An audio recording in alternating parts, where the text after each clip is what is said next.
coffee, the prices has gone up due to the supply and demand ratio is high. Most of the youngsters who prefer to have coffee in cafes because that's a new way of culture. 10 years back, there was not much this kind of changes in climate. We export our 70 to 80% of our coffee, but the market is really in the US or in London. When we expected monsoon, it used to come in a 15 days gap or so. But nowadays it is not like that.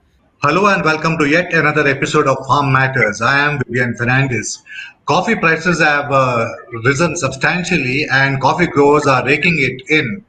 To discuss how this is going to impact the coffee economy, we have with us Mr. M.J. Dinesh Devavrinda, Chairman of the Coffee Board of India. Mr. Devavrinda, thank you very much for making the time and welcome to this program. Thank you very much. Mr. Devavrinda, you are a traditional grower of coffee. Your family has been into coffee growing for the past 3 generations. Have you seen a time like this when prices have risen so substantially? Yes, we had an opportunity to this opportunity we had in 1970s but that was not a free market time. That was controlled by the coffee board, and the prices were really good that time. When you compare with the economics of today's and that day, 70s, and that prices are very really eye-catching. Mm-hmm. So the prices at that time were very high, but were they higher than now? Yes, when you compare with the cost of production and all the other aspects like inputs and other things, the margin of the planters was very much high when compared with the today's price. Mm-hmm. You are saying that the profitability was higher then, even though the prices have risen up substantially now, the profitability was higher than because of lower cost of production. Yes, absolutely. Mm-hmm. Now, I buy coffee. I'm what you call a recent convert to coffee drinking because of the health benefits, and I find that over the past 3 months, the price of retail coffee sold by a local mill has gone up substantially. It is about 30% higher than now. Currently, a kg of coffee costs about 840 rupees, whereas about 3 months back it was about 650 rupees. So a substantial increase. Now, what is this because of? Is it because of low production domestically, or is it because of tight global supply? The coffee market is completely depends upon London and US market, New York market. So Arabica is traded at New York and Robusta is traded at London market. So the coffee, the prices has gone up due to the supply and demand ratio is high. Demand is more and supply is less. And when you come into the supply aspect, there are multiple challenges where the different countries are facing. Primarily the weather challenge, because we are facing a lot of unseasonal damages, unseasonal rain, or unseasonal dry conditions, which we never expected earlier. Because if you take a long history, like 10 years back, there was not much this kind of changes in climate. Now, due to the climate, there are many countries who are facing challenges in producing coffee itself, and temperature plays a key role. And sometimes drought or heavy rainfall. Many countries finds a heavy rainfall also, which are Mhm. not Now, in the expected. case of India, Yeah. we find that India's coffee production last year was 3,70,000 tons, which was about 22,000 tons higher than the previous year. How is the production this year? Because the plucking has almost ended. So, how is the production this year? This year, Arabica productivity is low in India, whereas Robusta is substantially okay, but there are some areas which are not having good crop because of the heavy rain downpour. As you know that this year we had a long rainfall or long monsoon You might have heard that incident in Wayanad and other areas. So these are the impacts which created productivity, less productivity due to the heavy rainfall. Mhm. Now, you mentioned that Indian prices are influenced by global prices, but we are not coffee importers, isn't it? We are actually coffee exporters. Yes, we export our 70 to 80% of our coffee, but the market is really in the US or in London, whereas it depends upon the different varieties of coffee and what they quote there. No, that will retain in India or wherever, whichever the country is. Mhm. So there is a substantial incentive for coffee growers to export because we find that the average realization of Indian exporters has gone up about 80% from about $2,940 per ton in 2020-21 to about $5,300 per ton on average between April and September. I'm quoting the figures on the Coffee Board's website. So can we say that coffee growers never had it so good? Yeah, it's a good time to have a good price also, because they are end beginners. They are the beginners actually. So beginners will have a lot of challenges. You have challenges, as I mentioned, no, weather challenges, labor challenges, undulated land problem, and there are multiple challenges are there. With this challenge, it is right time to get a right price also, because otherwise most of the youngsters, they don't come to the coffee cultivation, because it won't look fancy, because if the prices are good only, the people will attract, and next generation will definitely they look into the coffee cultivation. Otherwise, what happens? So total the system, what you call customs, traditions, and all these things will be vanished in a short time, because nowadays agriculture is a cumbersome process and people will not come, and it takes long time to get money. So when compare with the business or any aspect, so this is the right time to encourage youth.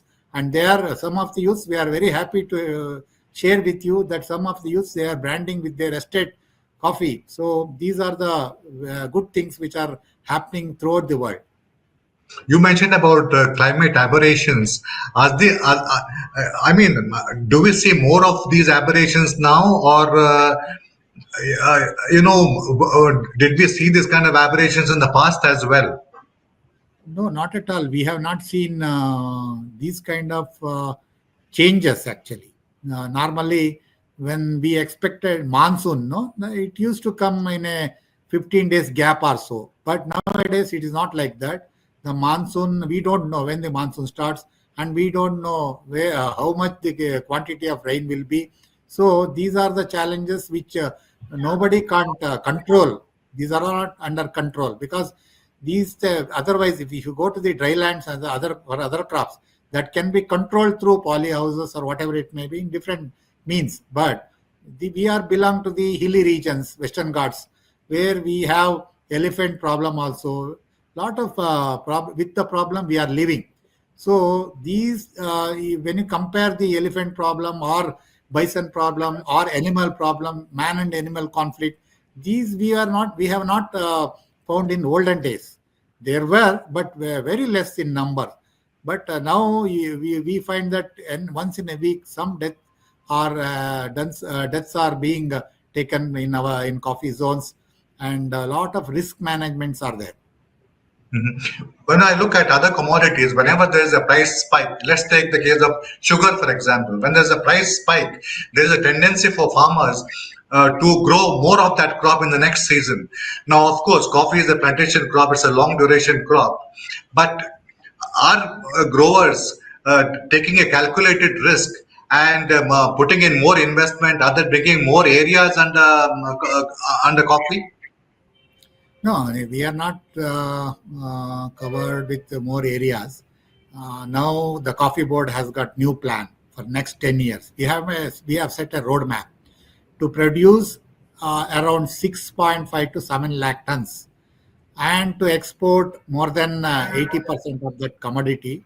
The reason behind is Now we are educating the coffee community or coffee planters uh, through different means in to produce more coffee, produce quality oriented, sustainable coffee. We are coming with Indica coffee, a brand called Indian brand, which can showcase the Indian coffee, the originality and the quality, so that people can globally they can see the how the Indian coffee will be in future. So we have prepared already a plan to produce sustainable coffee with more productivity. You are saying that, yeah.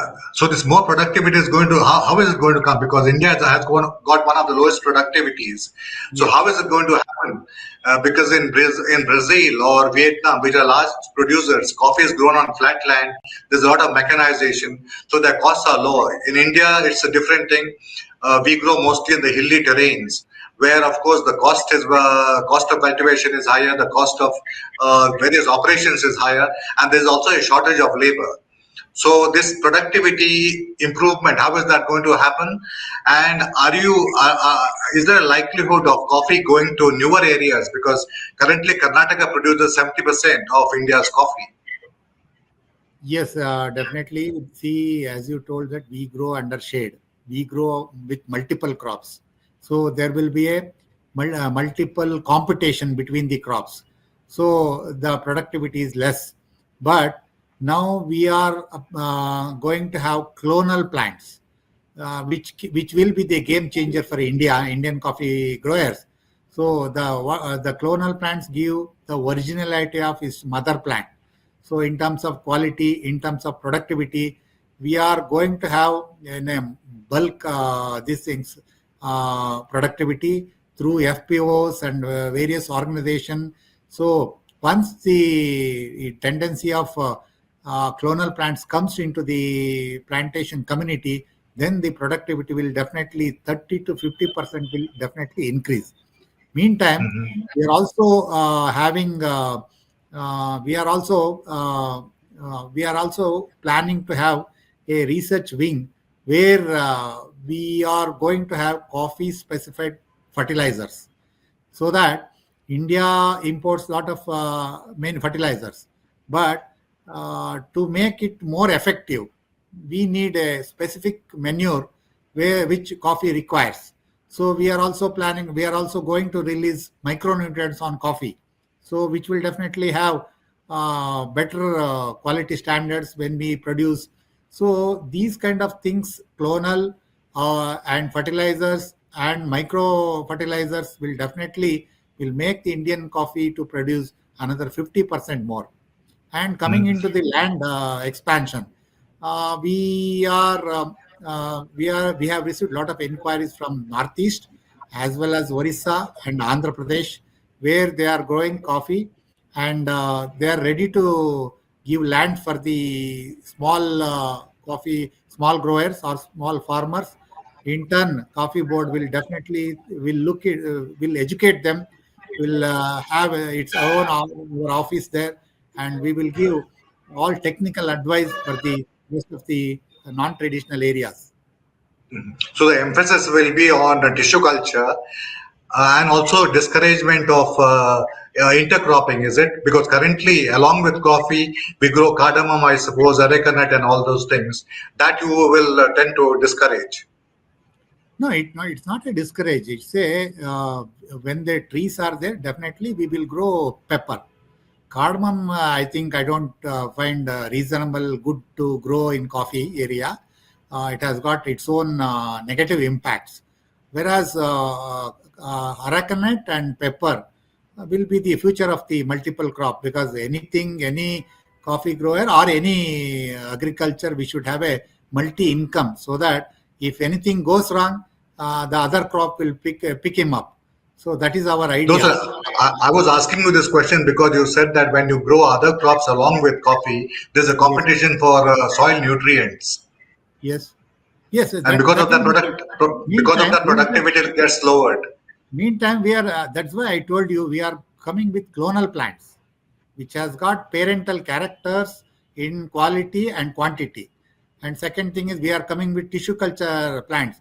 and we are coming with agronomy practices, new agronomy practice, which 95% of the plantation growers, coffee growers, they don't know about the which fertilizer they have to use, which micronutrient they have to use.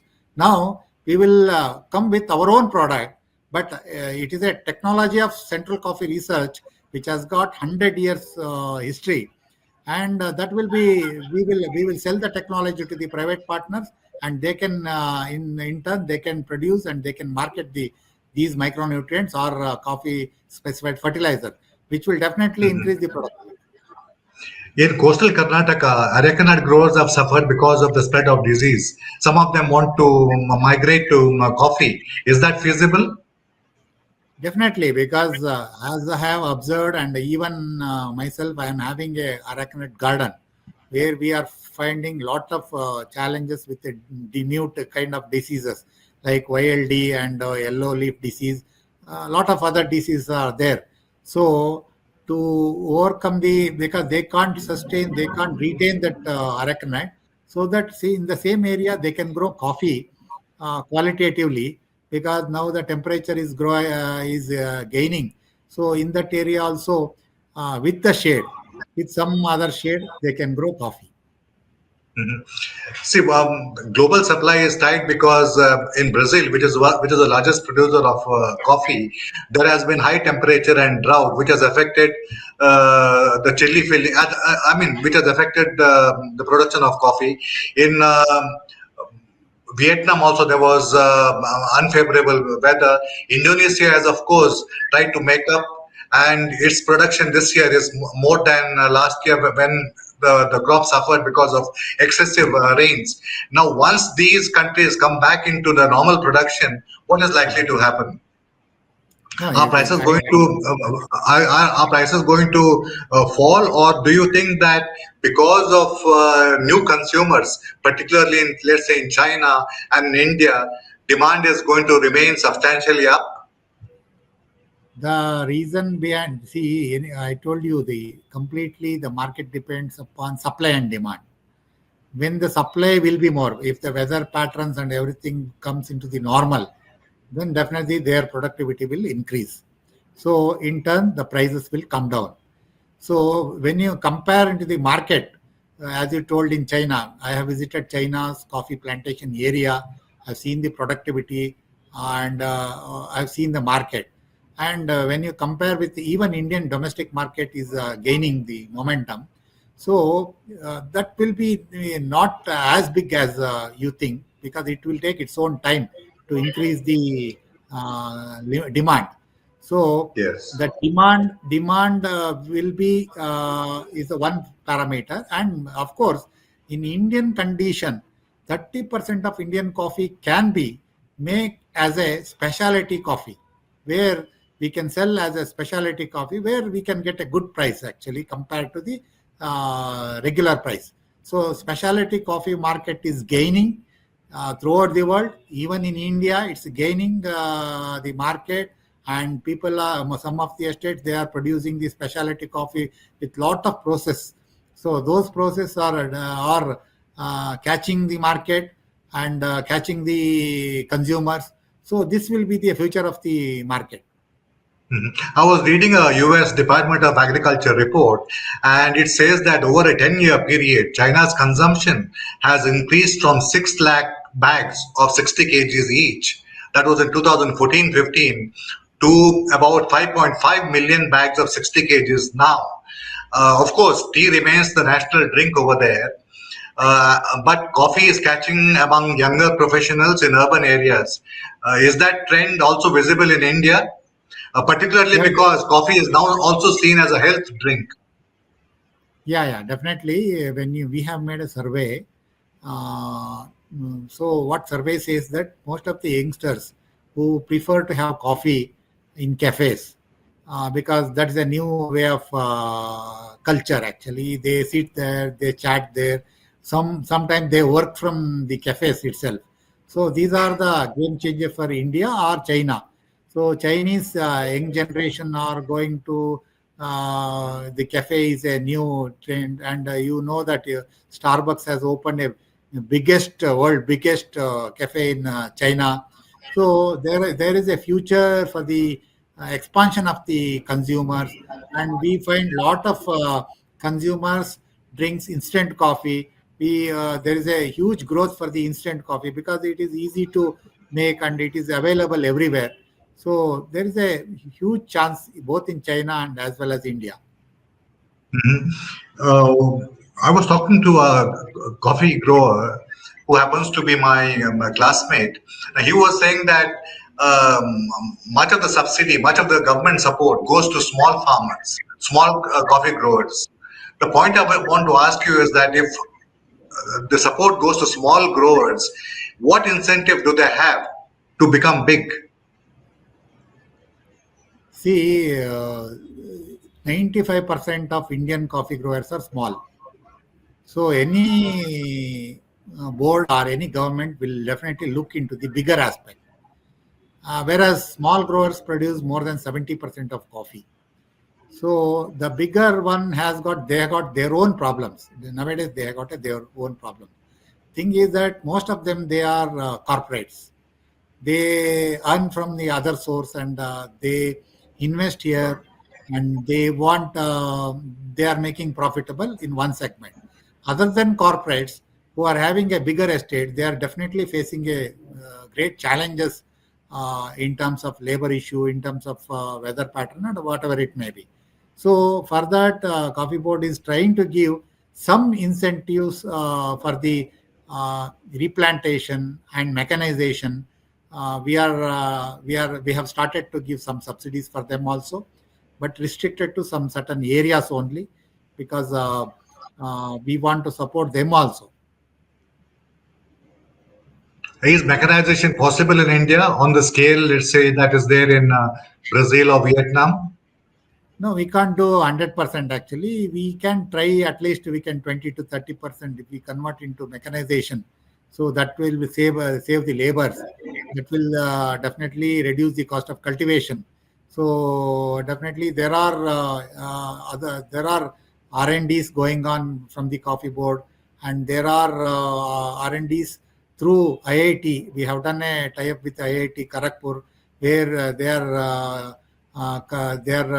trying to get harvesting machines. So in India, the harvesting only cost, the labor cost I am telling about, it's a 2,000 crore. So if we reduce the harvesting cost to the 500 crore, that will pass on to the coffee growers. That will be a big money for them. For that rounded view of the coffee economy, Mr. Dinesh Devavrinda, thank you very much.